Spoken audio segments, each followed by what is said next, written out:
بزاف ديال الناس في هذا الفيديو غيقول لي بلي المشكل ماشي من السيد، يعني المشكل في الطريق اللي عامره بالماء، ولكن راه من الاحترام الناس ماشي بشويه بحالك بحال الناس. شوف حيوان. شوف بحال دابا هذا شنو دار، حيت عنده الطوموبيل عاليه ما تسوقش لك الطوموبيلات الصغار اللي غاديين بجنبو.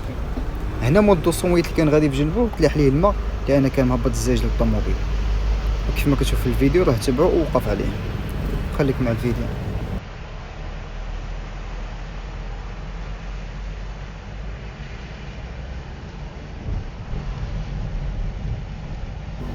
هو هنا واقف كيتناقر هو وياه. حط راسك غير في بلاصتك مول الطوموبيل وشوف انت باش غادي تحس ملي غادي يوقع لك واحد المشكل بحال هذا، يعني كيفاش غادي تتصرف معاه.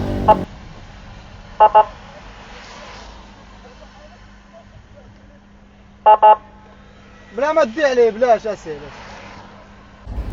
انت شوف كون غير يعتذر او دوب واحد الطريقه زوينه، ولكن لا شوف كيفاش كيدوي بعدا مع السيد كانه ما داير والو.